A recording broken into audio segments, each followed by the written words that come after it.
Season 6 of Survivor was a game changer.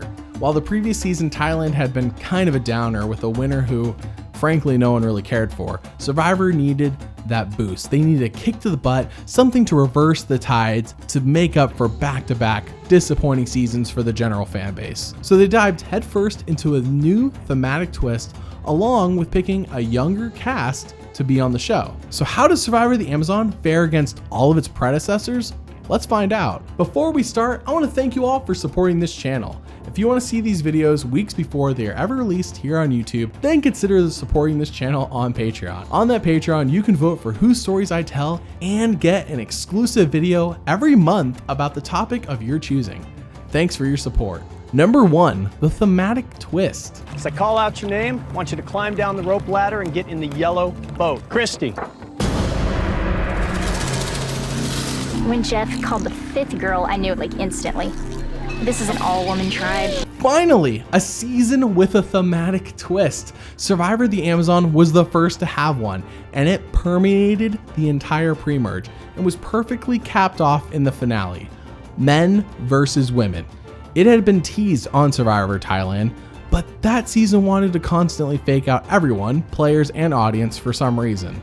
But not here. Survivor confidently dove headfirst into the theme and allowed it to run its natural course. It brought an interesting social dynamic to the season and helped form a cohesive narrative that was finished with a man and a woman in the final 2, with a woman winning it all. It's an all-chick thing. We can let our hair down. We can pee in front of each other. The downside were some of the sexist jokes and remarks that they just don't hold up over time. It's going to be the men against the women. But they don't have the strength. They may have the will, but and this is a forbidden place. It's pathetic. However, the positives outweigh the negatives by a lot, and this kind of social thematic twist is something to love in a season of Survivor. So the thematic twist for Survivor gets a rating of 9 out of 10. Number 2, production quality. We saw a shift last season where Jeff was actually narrating the challenges, something that is to be expected from here on out.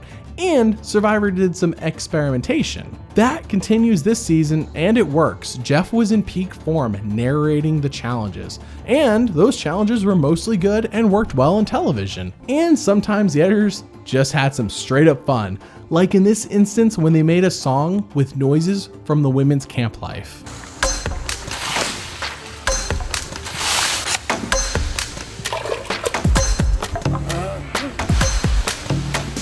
Or this time when the women were preparing for war, the immunity challenge, and the men were goofing off. I'm ready.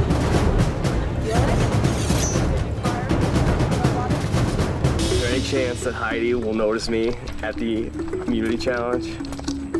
Put it up. Yes, definitely. Or that other time, Rob was clearly controlling Matt. This is very highly confidential. I've been really filling Matt's head with a lot of crazy stuff. We're gonna be a chain.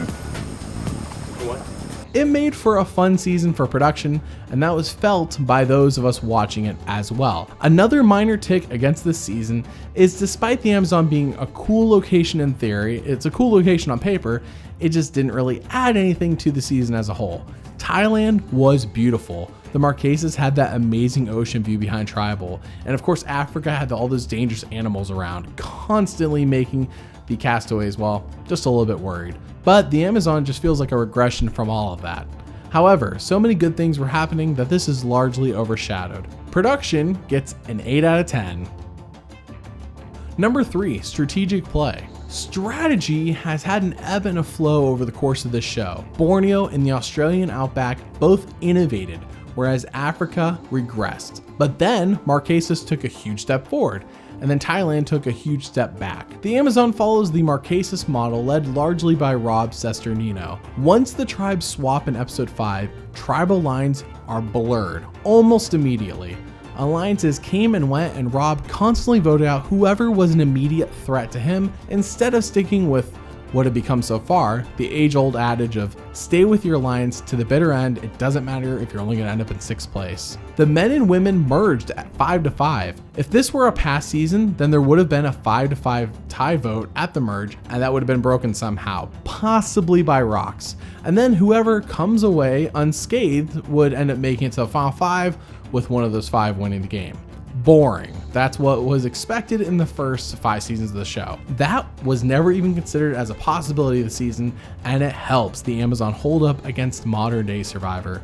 In essence, this may not be the genesis of modern day play, but it was the large step forward the game desperately needed. The biggest gripe is that while the winner was willing to play with players from both tribes, she constantly tried to act as if flipping to advance in the game was bad, and she only wanted to go to the end with the best. He's just cutting the strings off them as he goes along. I have morals, I have ethics. He has none at all, and I refuse to go along with this crappy plan. Which is proven to be untrue with her decision at the final 3. But that is a minor issue in the grand scheme of the strategy of the season.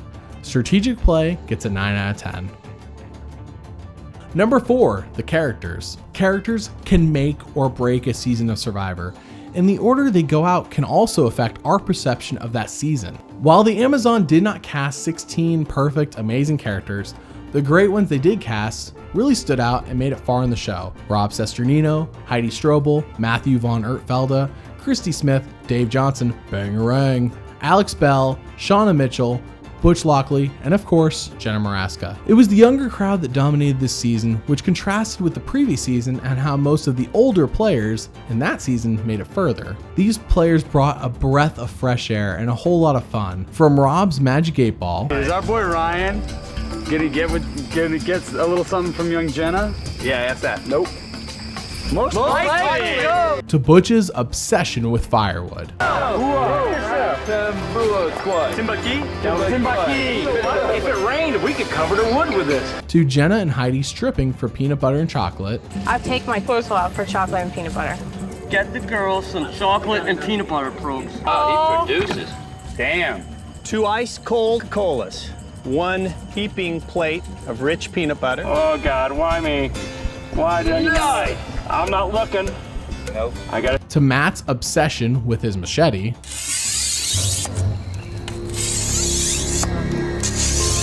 He sits and sharpens his machete for an hour at a time. Why does he need the machete so sharp? I think he's gonna kill us. To Christy's struggles as the first deaf player on Survivor. But I am deaf.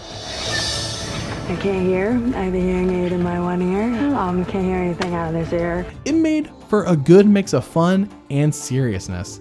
However, the glaring flaw in this cast is that it was missing a fun character to root against, a good villain. While Heidi and Jenna were villains, they did not come across as real serious threats, and they weren't really fun to root against either. And despite there being a few episodes where they tried to make Cesternino the villain, it was a futile attempt after making us love him over the first 8 episodes or so. Every season needs a good villain to root against, a la Richard Hatch, Jerry Manthe, John Carroll, or Brian Heidig. But this season was missing that key element. Once again though, this is a minor complaint in the grand scheme of things. Since characters are so important, I give the score twice the weight, and the character score here, a 9 out of 10.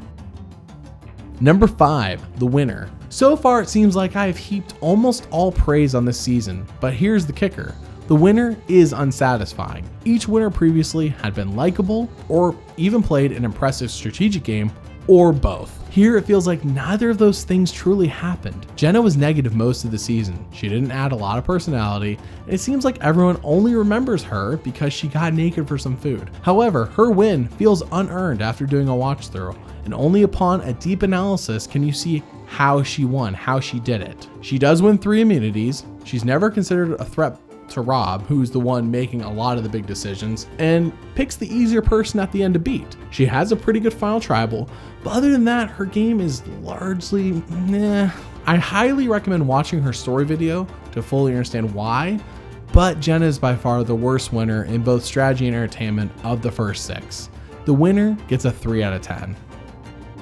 Overall, should you watch Survivor the Amazon? Yes, if the winner of the season were Rob, or even Matt, or Heidi, or Dina, then this season would be top tier from start to finish. And that's not because they're all perfect. I mean, Matt's wasn't even very good, but he was crazy unique. The thematic twist is great, the editing and challenges are good, the characters are awesome, and the strategy is next level for this time. However, the winner kinda sours everything. Survivor the Amazon gets an official score of 7.8 out of 10. However, if you were to remove the winner score from the equation, this season would end up with an 8.8 out of 10.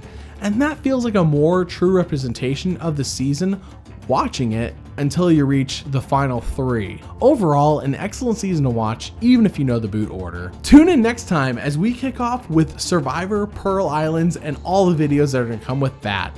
Thanks for watching, and if you like the content you see here, then please support me and this channel on Patreon. That Patreon has every video I release weeks earlier than when they go up here on YouTube, and your financial support makes this channel possible. Thanks for watching.